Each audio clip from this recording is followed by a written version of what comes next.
All right. For the record, I'm Captain James Marshall doing J People's interview. The date is November 30th, 2025. Time is 3:33 p.m. MST. Mr. Peoples, what is your full character name? Or Peoples? Said it Uh, wrong. I apologize. I, it's people. I'd say Jackson Peoples would be my character's name. Jackson People. All right. What is your IRL age and date of birth? I am 22/04/07 2003. Perfect. What skills and contributions can you bring to CCPD? Well, I would say for 5M experience, I have been playing 5M for probably about 5, maybe 6 years, ever since I was real young. And I have, sorry, I'm driving while I'm doing this. I'm trying to focus on both. I've been playing 5M for a little while. I've been in a lot of servers, some big name ones that kind of turned to crap, and some small name ones, mostly DOJ, where I've gotten to the rank of, I want to say, police officer like two, and then I'm in there right now as a deputy, thinking about leaving. And then Midwest, which I had the highest rank you can get is without being staff, and I was an FTO. So within all that, I've learned, I've gotten the role playing down pretty down packed. I can enjoy it, not ruin anyone else's experience, and play fairly, which some people have a hard time doing. And the administration side of it, the paperwork, like FTO, and trying to teach other people how to do stuff. And so I've gotten pretty good gist down on learning how 5M works, learning how these systems work that are being used, like the CADs and all that stuff. And I learned it pretty quickly. And, teaching other people too, trying to show them how to use it. I've pretty much got a good idea on the good gist of it, teach most people how to operate it. Some people, take a little bit more time. Um, and then on top of that, the actual gameplay, just patrolling and stuff, I've gotten down pretty good gist of, you know, most penal codes are about the same. I mean, everyone has a speeding on their penal code. Um, when to shoot, the use of force continuum, um, de-escalation, all the law enforcement stuff I got down pretty packed too. As for real life contributions, am a I work a professional job, which requires me to be professional, mature, requires me to use some common sense sometimes, and I feel like that would benefit this department because I don't have to require as much training as most people might just coming into 5M, and I am not going to, for lack of better terms, just hop on and fuck around and have a good time and screw with people. Okay. All right. What would you say some strengths about yourself are? Honestly, the best ones I can think of off the top of my head is I'm always trying to learn, always trying to become a better person. Um, am a lot more friendly than I used to be. I'm happy with how friendly I am. I make friends pretty easily now, and I can get along with some people. And I kind of really just stick to myself, which helps me out a lot because I don't get involved in no nonsense or nothing I don't want to get involved with. And I kind of just I'm here to have fun, meet some new people, and enjoy myself, which is my biggest strength. It's just I'm a all around just a very chill guy. Okay. What would you say some of your weaknesses are? Some things that might kind of hold you down a little bit, but things you can still learn from. Um,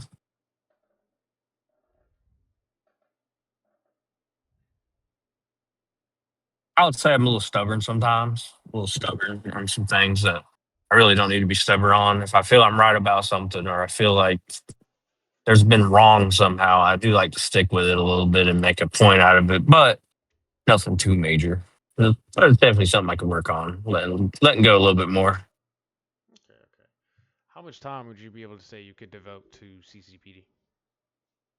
So within my work schedule, mostly every day after work, I got about 3 or 4, maybe 5 hours after work, sometimes 6 if I'm feeling risky, to play some video games and since I work on the weekends, that's usually when I'll spend that most of the time, especially 5, 6 hours.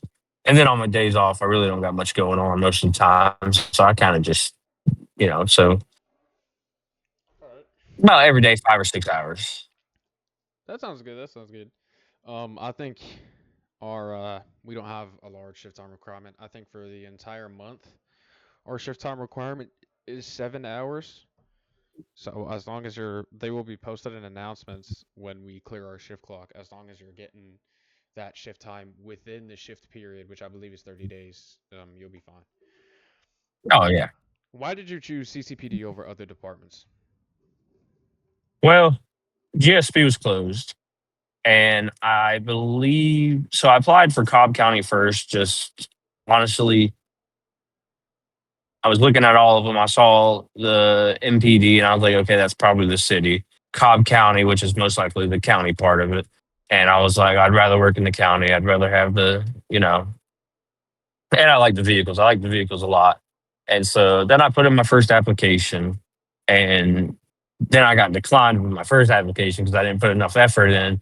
And that made me want it a little bit more since I got declined. So I went ahead and I went all in, and I just decided that this was the department I wanted to do. I like the cars, I like the uniforms, and I like I met some of the people in here too, and I like them too. They're pretty cool guys.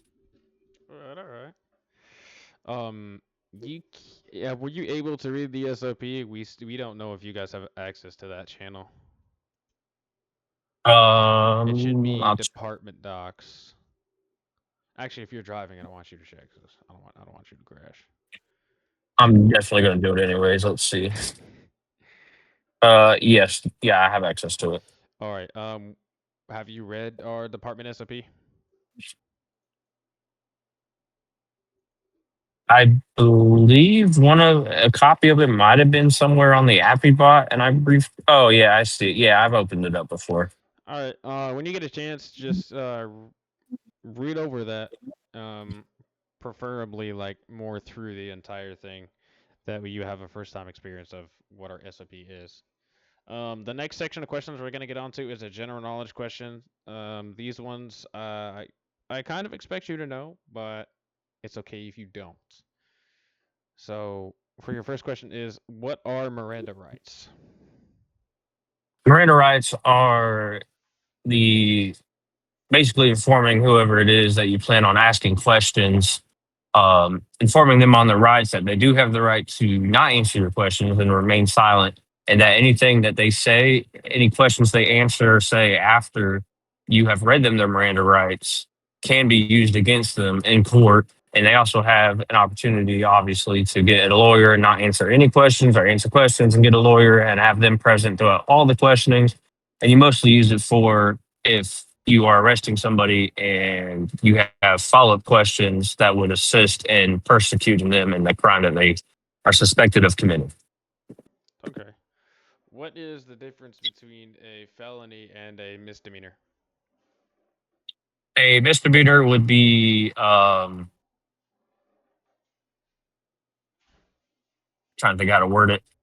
It would be I'll start with felony. A felony would be your bigger, your violent crimes mostly, and stuff like possession of a firearm and you're a felon. That would be an automatic felony. Versus a misdemeanor would be something not as big as a felony, not as worrisome as a felony. It'd be more like if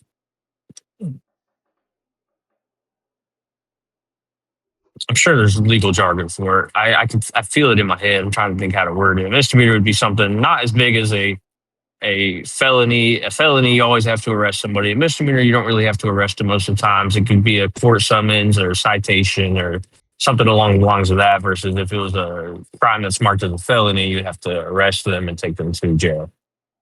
Okay. What is an aggravated charge?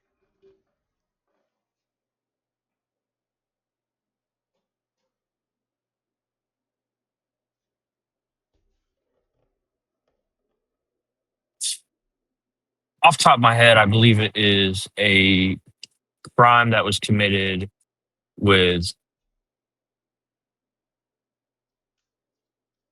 um,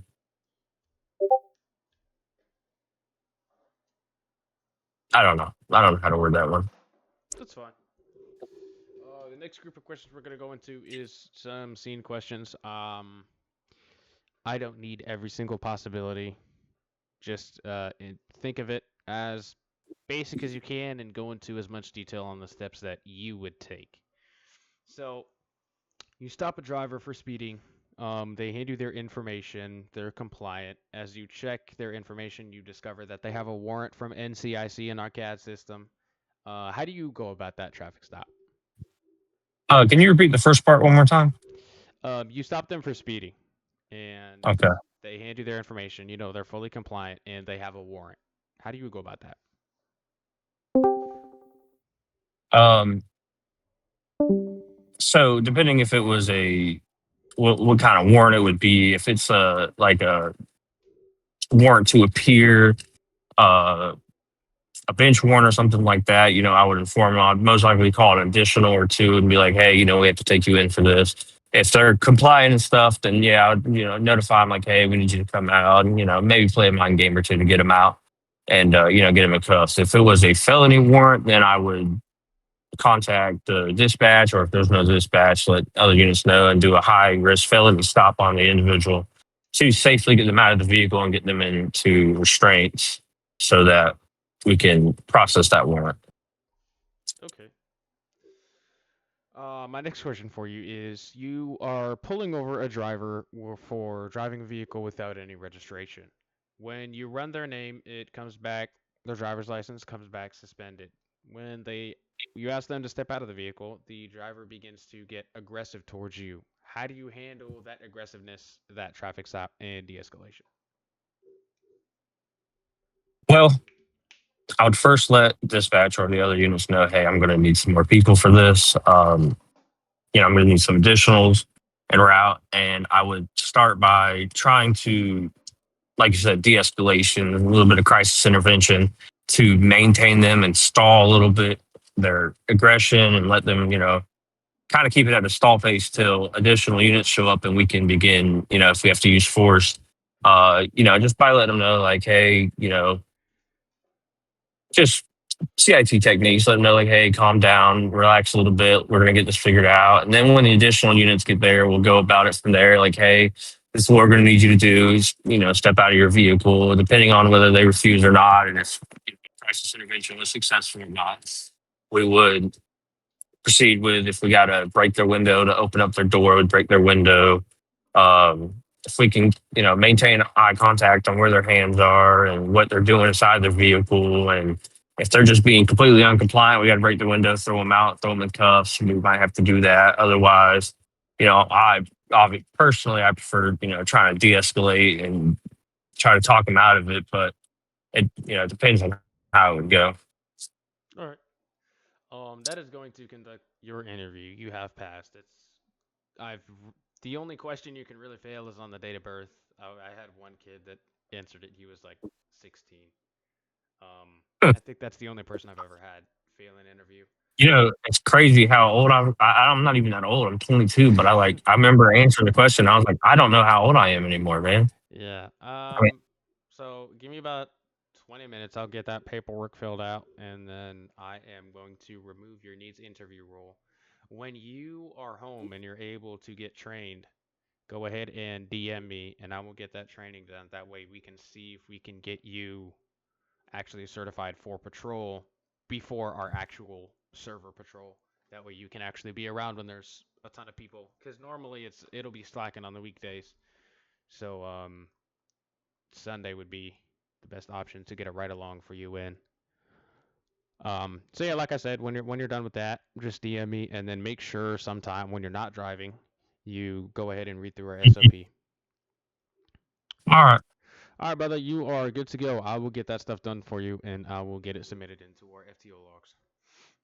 I appreciate it. Thank you. Yes, sir. Have a good one. You too.